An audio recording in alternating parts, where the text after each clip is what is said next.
عزیزان ملت، دیکھو کتنی برائی ہے اس میں، معاشرہ تباہ ہو رہا ہے ان چیزوں میں۔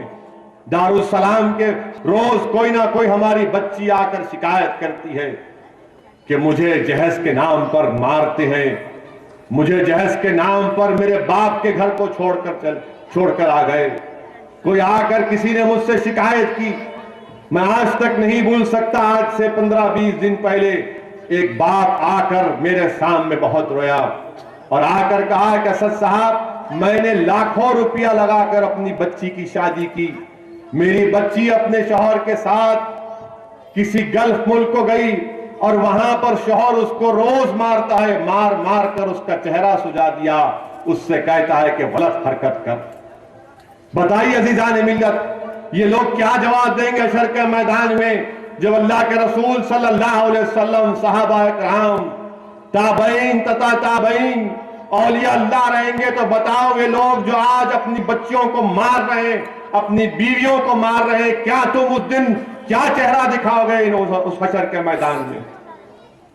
بتائیے اس باپ کا کیا حال ہوگا۔ رو رہا تھا، ایسا لگ رہا تھا کہ وہ باپ مر جائے گا میرے سامنے، اور ہم ظلم کر رہے ہیں۔ یاد رکھو تمہارے پیٹ میں بھی اللہ اولاد دیا ہوگا، اگر تم اپنی بیویوں پر ظلم کرے گے تو خدا نہ خواستہ تمہاری بچیوں پر کوئی ظلم نہ کرے۔ چھوڑو ان راستوں کو نوجوانوں، یہ راستہ تباہی اور بربادی کی طرف لے کر جاتا ہے۔ آؤ ماہ ربیع الاول ایک مبارک مہینہ ہے، آؤ اس مہینے میں عہد کرو کہ ہم رسول اللہ صلی اللہ علیہ وسلم کے غلاموں کے غلام ہیں۔ ہم جب ہرا جھنڈا اٹھائیں گے تو ہم یہ کہہ کر اٹھائیں گے کہ جب ہم یا رسول اللہ کا نعرہ لگائیں گے تو یہ کہہ کر لگائیں گے کہ نہیں، آج سے میں اس راستے پر نہیں جاؤں گا، میں اپنی خواتین کی عزت کروں گا، میں ان کو وہ مقام دوں گا جو اللہ نے ان سے وعدہ کیا، میں ان کو وہ عزت دوں گا جو شریعت نے ان کو عزت دی۔ عزیزان ملت، یہ اگر ہم میں پیدا ہو جائے گا، یہ اگر انقلابی تبدیلی ہم میں پیدا ہو جائے گی تو یقیناً کسی حد تک، بہت حد تک ہمارے معاشرے کی برائیوں کا خاتمہ ہوگا۔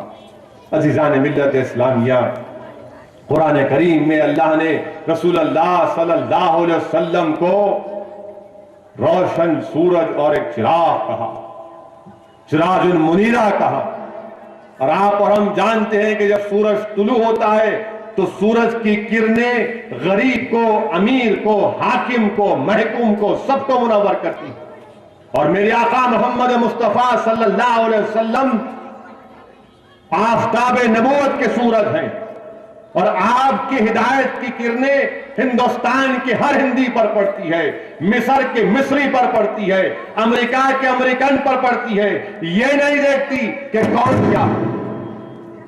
عزیزان ملت اسلامیہ، میرے آقا محمد مصطفیٰ صلی اللہ علیہ وسلم کے آفتاب نبوت کی تعلیمات کی آج ساری دنیا کی ضرورت ہے، اور آپ دیکھتے ہیں جب سورج نکلتا ہے کس میں تمیز نہیں کرتا۔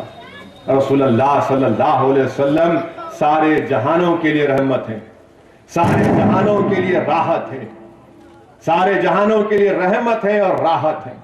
اسی لیے میرے عزیز دوستو، آج ضرورت اس بات کی ہے کہ ہم ان اسلامی تعلیمات پر، رسول اللہ صلی اللہ علیہ وسلم کی سنت پر سختی سے عمل کریں۔ حالات اور وقت کچھ بھی ہوں گے میرے عزیز دوستو، یاد رکھو میرے عزیز دوستو، ہمیشہ اجل سے اندھیرے اور روشنی میں مقابلہ ہوتا رہا اور ابد تک ہوتا رہے گا۔ رسول اللہ صلی اللہ علیہ وسلم کو قرآن نے سراج المنیرہ کہا، اور یاد رکھو عزیزان ملت، رسول اللہ صلی اللہ علیہ وسلم ایک چراغ ہے، اور اس چراغ نبوت سے ہی حضرت آدم سے حضرت عیسیٰ تک چراغ نبوت جلتا رہا، اور میرے آقا محمد مصطفیٰ صلی اللہ علیہ وسلم خاتم النبیین ہے۔ یہی چراغ سے ولایت کا چراغ روشن ہوا۔ یہ چراغ بغداد میں شیخ عبد القادر جیلانی کے روپ میں جلتا ہے، یہ چراغ ہندوستان میں خواجہ ہند الولی نے اس ملک میں اندھیرا تھا اس کو جالے میں تبدیل کیا۔ شیخ مجدد الفتانی رحمت اللہ علیہ نے جب ایک ظالم بادشاہ نے دین اسلام میں تبدیلی کی بات کی تو اس چراغ نے اس ظالم بادشاہ کی حرکتوں کو روک دیا۔ عزیزان ملت اسلامیہ، یاد رکھو نوجوانوں، یہ دین تم کو اور ہم کو کسی بادشاہ کے محلوں سے نہیں ملا، یہ دین اسلام ہم کو کسی بادشاہ کے محلوں سے نہیں ملا، کسی کے چمن کے پر چہل ٹہلنے سے نہیں ملا، بلکہ ریگستانوں پر صحابہ کرام کو مصائب اور مشکلات کو برداشت کرنا پڑا۔ اس دین کی راہ میں عباس علمبردار کو اپنا بازو قربان کرنا پڑا۔ اس دین کی بنیادوں میں آل رسول کا خون ہے مسلمانوں۔ اس دین کی سربلندی کے لیے فاروق اعظم، عثمان غنی، حضرت علی کو اپنی جانوں کی عظیم قربانی دینا پڑا۔ آج یہ دین مطالبہ کرتا ہے تم سے کہ اگر کوئی ظالم حکومت ہم کو گرفتار کرے گی یا ہم کو جیل میں ڈالے گی تو کیا تم حق کو بیان کرنے سے رک جاؤ گے؟ اگر یہاں پر ہماری ریاست میں یہاں کا ظالم چیف منسٹر اگر یہ سمجھتا ہے کہ اکبر الدین اویسی کو جیل میں ڈالنے سے ہمارے حوصلے پست ہو جائیں گے تو کرن کمار ریڈی تم زندگی کی بہت بڑی بھول کر رہے ہو۔ یہ وہ جماعت ہے جس نے اپنی شروعات کی تو ہمارے آبا و اجداد کو جیلوں کی صحبتیں برداشت کرنا پڑا۔ یہ وہ جماعت ہے جس کا ہر رکن جانتا ہے کہ ہماری تاریخ میں ہمارے اسلاف نے، ہمارے صحابہ کرام نے اس دین کے لیے اپنی جانوں کی عظیم قربانی پیش کر دی۔ یقیناً اکبر الدین اویسی کی گرفتاری اور حکومت کا ظلم ہم تمام کے لیے باعث تکلیف ہے، مگر کوئی پریشانی کی بات نہیں ہے۔ نوجوانوں یاد رکھو اپنی تاریخ کو، یاد رکھو اپنی تاریخ کو۔ ہم کیسے بھول گئے احد کو، ہم کیسے بھول جائیں گے بدر کو، ہم کیسے بھول جائیں گے حنین کو، ہم کیسے بھول جائیں گے جنگ موطا کو۔ یہ تمام چیزیں ہمارے سامنے، اور ان تمام مقامات سے اگر تمہارے کان اور دل زندہ رہے تو وہاں سے آواز آ رہی ہے کہ نوجوانوں، سرزمین حیدرآباد کے غیور نوجوانوں، سرزمین دکن کے غیور نوجوانوں، ڈرنے اور گھبرانے کی ضرورت نہیں ہے۔ اس دین کی سربلندی کے لیے اگر تم کو اپنی جان کی عظیم قربانی دینا پڑا تو ہرگز ہرگز پیچھے مت ہٹو۔ اس دین کے لیے اور حق کی کامیابی کے لیے، ظالم کو زیر کرنے کے لیے اگر تم کو جیل کی صحبتیں برداشت کرنا پڑا تو یاد رکھو کچھ نہیں ہو سکتا، کامیابی تمہاری ہوگی۔ اور اگر اور بھی تم کو میں کہنا چاہوں گا تو پھر کربلا سے آواز آ رہی ہے نوجوانوں، کربلا کے ریگزاروں سے آواز آ رہی ہے، وہاں سے آواز آ رہی ہے کہ اجڑے ہوئے خیموں سے آواز آ رہی ہے حضرت زینب کے کہ اگر تم امام حسین سے محبت کرتے ہو تو ڈرنے اور گھبرانے کی ضرورت نہیں ہے۔ یہ ظالم حکومت ہمارا کچھ نہیں کر سکتی۔ کربلا کے اس میدان سے اہل بیت آراز دے رہے سرزمین دکن کے مسلمانوں کو کہ ڈرنے اور گھبرانے کی ضرورت نہیں ہے۔ ہماری تاریخ بھری پڑی ہوئی ہے قربانیوں سے، ہماری تاریخ بھری پڑی ہوئی ہے۔ اور یاد رکھو کیا ہم بھول گئے کہ کیسے جب امام حسین نے اپنے صاحبزادے کی لاش لے کر آئے تو آپ کی صاحبزادی نے پکار کر اپنی پھپھو سے کہا کہ ابا جان بوڑھے ہو گئے، اپنے بیٹے کی لاش اٹھا کر جب واپس آتے اپنے خیمے میں اتنا بڑا غم کہ آپ کے پورے سر کے بال سفید ہو گئے، پورے سر کے بال سفید ہو گئے۔ عزیزان ملت، ڈرنے اور گھبرانے کی ضرورت نہیں ہے۔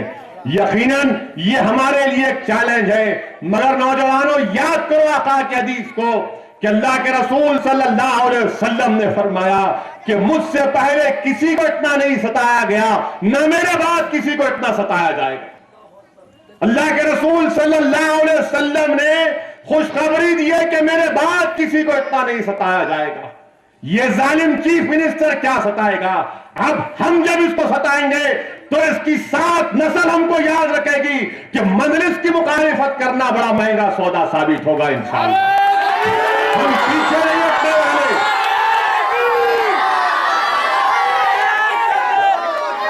ہم ہرگز پیچھے ہٹنے والے نہیں ہیں، ہم ہرگز پیچھے ہٹنے والے نہیں ہیں۔